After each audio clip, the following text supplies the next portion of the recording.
Gossaigaon BEd फरायसालिमायाव 7 साननि हाबाफारिजों annual college उइक खुंफुंनाय हाबाफारिया दिनै थुंगिबाय। गुबुन गुबुन बोसोरनि बायदिनो देग्लाय बोसोरावबो गसाइगाव बिएड फरायसालिमानि एनुवेल कलेज उइक हाबाफारिया सान 7नि हाबाफारिजों खुंफुंजादोंमोन।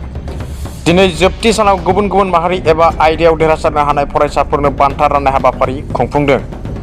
दिनैनि खुंफुंनाय हाबाफारियाव गाहाय आलासि महरै आसाम फुटबल एसोसिएशननि गाहाय नेहाथारि डक्टर सांग्रां ब्रह्म बिथाङा बाहागो लानायनि गेजेरजों फरायसालिमानि गोरों डक्टर अजित बर' बिथांमोना बान्थाफोरखौ रानना होनायनि गेजेरजों फरायसाफोरनि थाखाय थुलुंगाखां बिबुंथि लाखियो।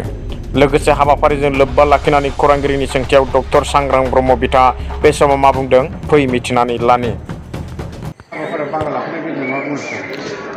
गसाइगाव बिएड कलेजाव जेनाखि स्टुडेन्टसफोरनि एनुवेल उइक खुंदों बेवहाय बाहागो लाफैनानै जोबोद गोजोननाय मोन्दों आरो स्टुडेन्टसफोरजों जेनाखि आंनि गावनि एक्सपिरियेन्स आरो फिउचाराव जों बोरै मावलायनांगौ बा स्टुडेन्टस लाइफखौ जोङो मोजाङै बोरै बारग'होनांगौ बेजों लोगोसे जोंनि समाजाव जोंहा मा दायित्व दं बिनि सोमोन्दै गोबां गुवारै बिथांमोननो सावरायलायनाय जादों आरो आसा खालामो बिथांमोननि जिउआ फिउचाराव फैबाय थानाय समाव मोनसे जाफुंसार जिउ जागोन साफ्रोमबोनिबो जिउआ। आरो आङो खनसे जेनाखि गसाइगाव बिएड कलेजा 30 बोसोर कमप्लिट जाबाय बिनिबो आङो प्रिन्सिपाल डक्टर अजित बर' सारजों लोगोसे गासैबो गसाइगाव बिएड कलेजनि फ्रेटारनिटि गासैबो मेम्बार बिथांमोननो आङो साबायखर बावदों।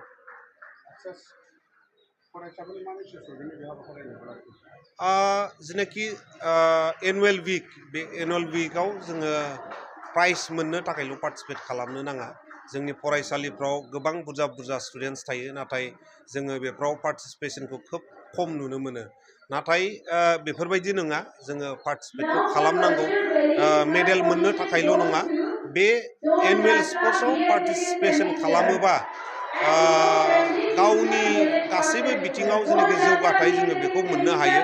मोनसे एक्सपिरियेन्स आरो मोनसे मेम'रि हिसाबैबो बियो जानानै थायो।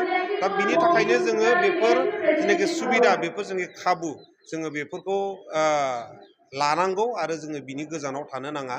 दा साफ्रोमबो फरायसा फरायसुलि बिथांमोनहा बेफोरबायदि जेनाखि कलेजनि एनुवेल उइक बा एनुवेल स्पर्ट्स उइक जायो बेफ्राव दोलै नोगोरै बाहागो लालायनांगौ।